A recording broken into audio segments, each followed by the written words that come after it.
It is Nebraska week, and hey, 25 years later, maybe this game settles finally the debate. Who was the true 1997 national champions? Those scumbags, Tennessee, their coach Phil Fulmer voted Michigan fourth, even though Michigan was undefeated, number one in the country in both polls going into the Rose Bowl. That fourth place vote dropped Michigan a point behind Nebraska. Nebraska got a split national title with the coaches poll. Just a real low down, dirty thing to do. So mad that Peyton Manning didn't win the Heisman that he, purposefully knocked Michigan out of the undisputed national championship that they deserve. So let me know down in the comments who was the true 1997 national champs. Hell, who would have won the game had they been in a modern era college football playoff or BCS level matchup where they could have faced off in a bowl game. Give me an M for Michigan, an N for Nebraska. I better see a lot of the right letter down there in the comments. All right, let's dive into today's show. I am your host, James Yoder. You are watching the Michigan Football Report by Chat Sports. We are going to talk over a lot of things today, some Blake Corum, a little ESPN FPI, what's Michigan's chances for the playoff, for the Big Ten to beat Ohio State again. But today's show starts off with Jim Harbaugh NFL rumors. And I don't want to dwell on this too much because I know some of you just in general are turned off by these kinds of things. But it was a real story last year, despite what anybody tells you, despite what Jim Harbaugh tells you. Had he been offered one of the many jobs in the NFL last year, I think with the Bears, the Broncos, the Raiders, the Vikings, of course, at the end of the season where he actually went on signing day to interview for that job. Had he been officially offered one of those jobs, I think it's a general consensus at this point that Harbaugh would have left Michigan and taken that job last year. So you can never dispel the rumors, but the Indianapolis Colts, where Jim Harbaugh played some of his best seasons, right, his second team in the NFL, led them to the AFC Championship game. They have fired their head coach, and of course, Jim Harbaugh NFL rumors are popping up, given his proximity to that team in the past, being a player, being their quarterback back in the mid-'90s. So it's just speculation at this point, but I don't think it's anything we can just automatically dismiss as never going to happen, not going to happen, because Harbaugh himself, even though he said Michigan's where he was want to be, I don't think he's actually come out and said 100% chance I will never leave Michigan for the NFL again, so it's always something to keep their eye on. Harbaugh, as expected right now, would be one of the hottest coaches in all levels of football to take any NFL job that is open. Folks, make sure you join us tomorrow night again. Tuesday, it's election night, but the real decisions, the real votes that need to be tallied will be on the college football playoff top 25. Michigan has a chance to jump from 5 all the way up to 2, potentially with Ohio State struggles on the roads at Northwestern. Michigan's dominating second-half performance against Rutgers. Then Clemson lost to Notre Dame. Tennessee lost on the road, but they were number 1, lost to Georgia. Alabama right in the mix there. I think they were 6th last week. They lost as well to number 10 LSU. So Michigan could vault up over Ohio State and be number 2 behind Georgia. So make sure you join us. It's youtube.com/Michigan TV. Subscribe to the channel. Set your reminders. Join us 6:45 p.m. Eastern tomorrow night. The game time kind of snuck up on us, but Michigan announced officially the game time for this Saturday's game against Nebraska right in the middle of the Michigan-Rutgers game on Saturday night, which is kind of a wild time to announce it officially. But if you missed it, the game is on ABC, the 3:30 national game coming up from Michigan Stadium on Saturday. Michigan's penultimate, big word there, Jack, penultimate, second-to-last home game of the year. They have Illinois on November 19th. Michigan a 51 or 29.5-point favorite in this one. The over-under is 51. Other announcements. Illinois, they lost to Michigan State. So the outside chance that this could have been a night game, which, again, the networks wanted it, I should say. Michigan, very small chance they would have agreed to it, but nevertheless, they lost. Illinois lost to Michigan State over the weekend, so there's no chance that's happening. Michigan tweeted out this morning that the game will be either at 12 or at 3:30, so no chance for another regular season night game this year for Michigan. Keep an eye out on Saturday. This game probably should be announced right around the end. The game time will be announced right around the end of the Michigan-Nebraska game time.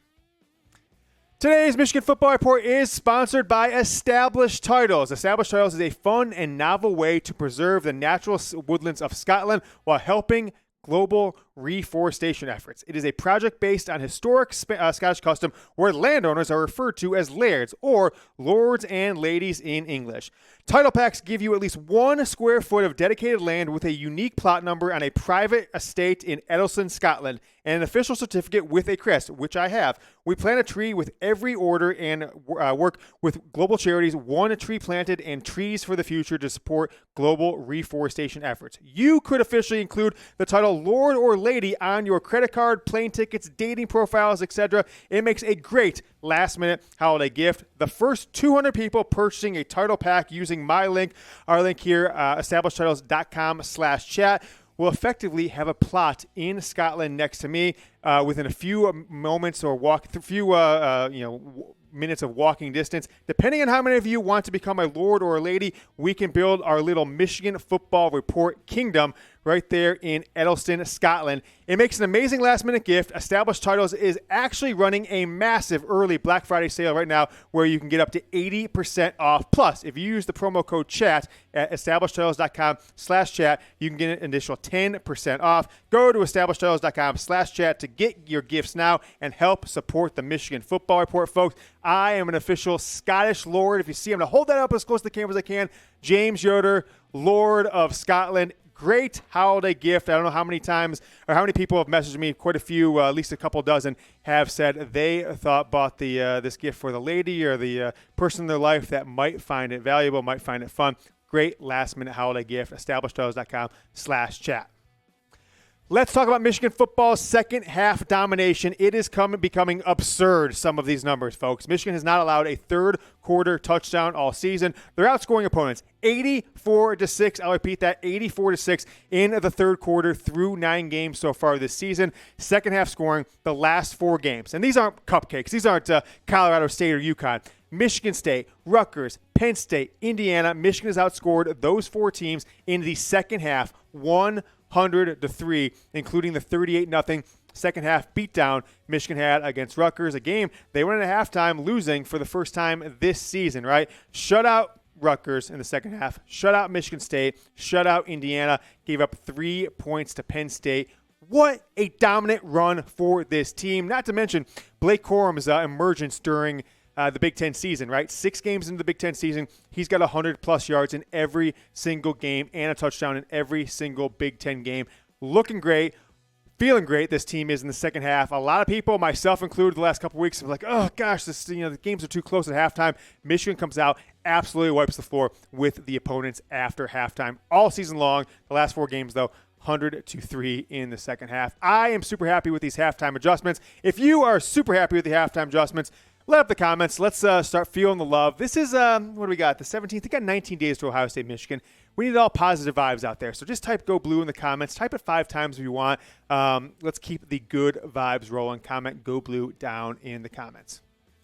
ESPN has updated their football power index, the FPI, across all of college football, and they're now giving Michigan a 27% chance to win the Big Ten. Not great, not ideal. Really, that's just saying that the chances they give versus Ohio State, plus like the 5% chance they might lose a Big Ten title game to an admittedly weak Big Ten West. But how about that number below it?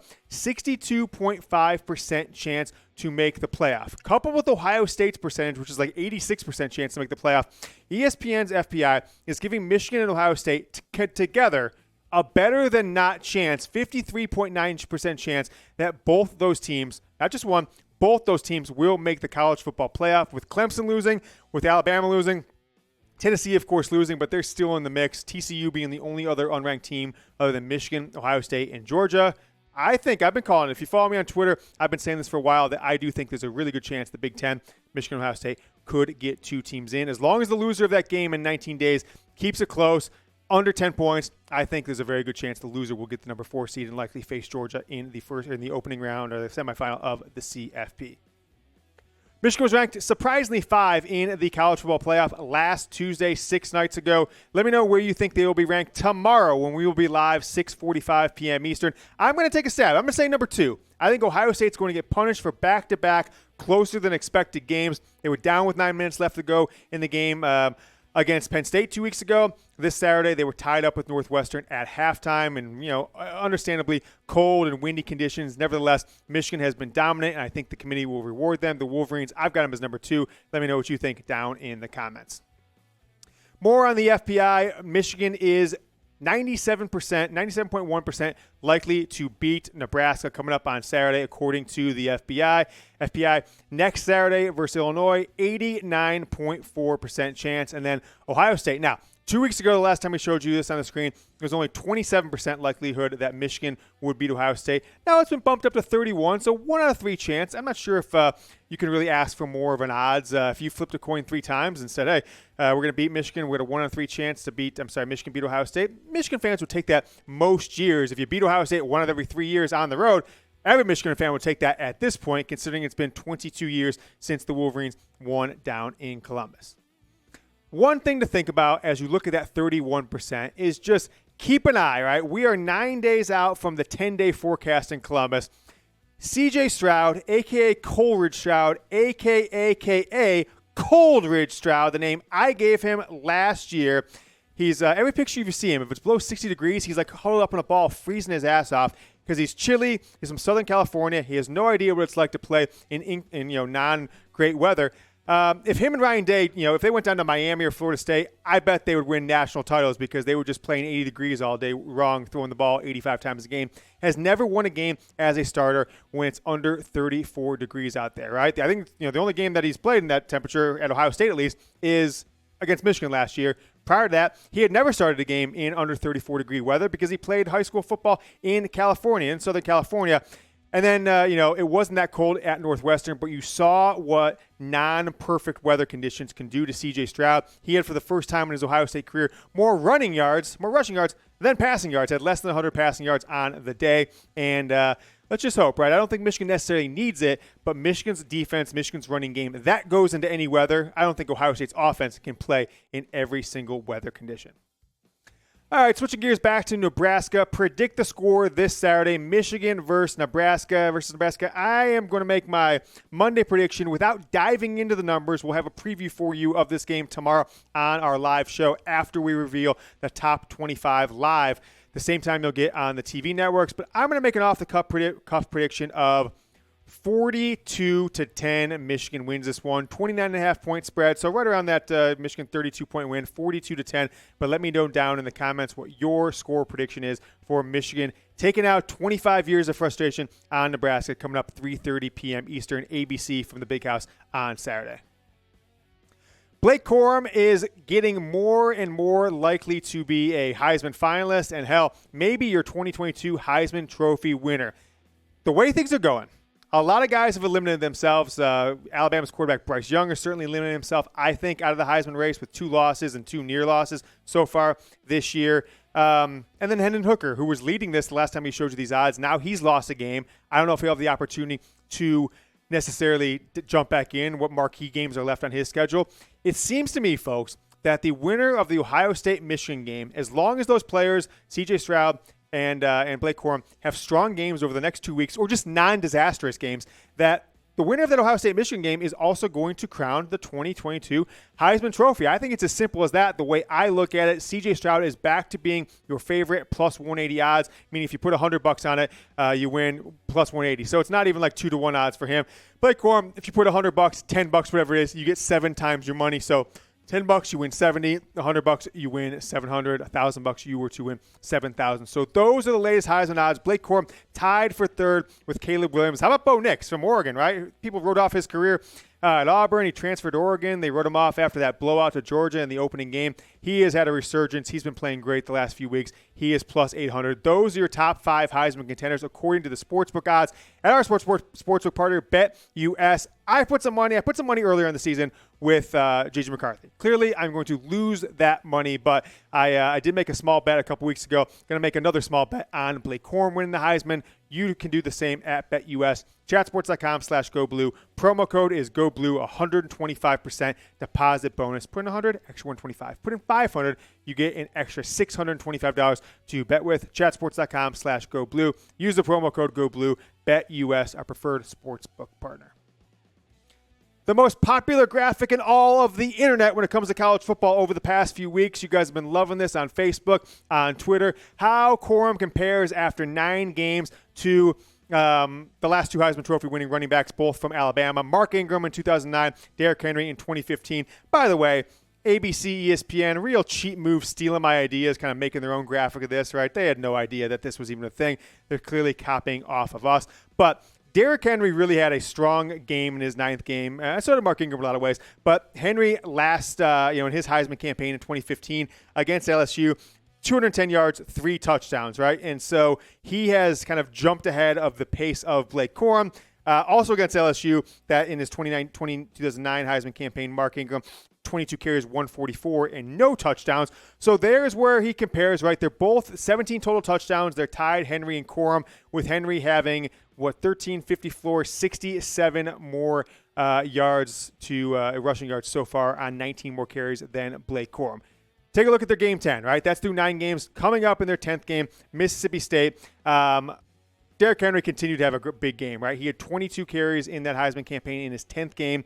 19 carries for Mark Ingram, 149, 2 touchdowns for both these guys. Stay on this graphic for a second, Jack. Producer Jack, the best in the biz behind the camera. That's in game number 10. 3 games after that for Henry in 2015. He only had 9 carries for 68 yards, but did have 2 touchdowns against Charleston Southern in their 11th game, that weak SEC game. And then against Auburn in the regular season finale, 271 yards on 46 carries Derrick Henry had and a touchdown in 2015. Added 44 carries, 189 yards, and 1 touchdown in the SEC title game. Did he in 2015. Mark Ingram against Chattanooga, 11 carries, 102, and 2 touchdowns. And then Auburn, 16 carries for only 30 yards, no touchdowns, added 113 yards and 3 touchdowns. So Blake Corum cannot take his foot off the gas. Both those guys had kind of a downer game over the last 3 regular season games, 3 or 4 regular season games. But Blake Corum, I don't think, can afford that given C.J. Stroud, Hendon Hooker, and others still out there. But a lot of you guys are doubting Blake Corum's Heisman candidacy. You're saying it's a quarterback award, even though wide receiver won it 2 years ago. It's an SEC award, maybe. But a lot of times it goes to the best player on the best team. No one in Georgia is going to win the Heisman Trophy this year. Blake Corum is the best player on Michigan's team. If they're ranked number 2, if they beat Ohio State, why wouldn't he win the Heisman? You tell me. If you think back to last year, Aiden Hutchinson had Bryce Young not scored on that. They had like 3 points with 2 minutes left in the game last year against Auburn, the season finale. Michigan just beat Ohio State. They've got to go down, score a touchdown with under a minute left to go into overtime. If that drive doesn't happen, Aiden Hutchinson wins the Heisman Trophy last year as a defensive player, as a quarterback, as a defensive end, outperforms a quarterback at Alabama. So it's not crazy to think about. Let me know what you think to this question. Does Blake Corum have a legitimate shot to win the Heisman Trophy? Type Y for yes or type N for no. I am typing my Y, folks. I absolutely think that he does. Reminder, tomorrow night, 6:45 p.m. Eastern. Set your clock. Tell your Siri, tell your Alexa, whatever you want right now. Make sure you remind yourself to join us at youtube.com/Michigan TV. We will be live for the College Football Playoff Top 25 reveal, and we will take your questions plus preview Michigan, Nebraska, have some news and rumors on who's playing, injuries, game plan, all that good stuff that you guys want. Ask me any questions you want on the live chat during our 90-minute live show tomorrow night. Join us instead of the other crap you can watch, like the election stuff. Chat Sports Style, youtube.com/Michigan TV. The Michigan Football Report, College Football Playoff Top 25, live tomorrow, 6:45 p.m. Eastern. Until then, go Blue.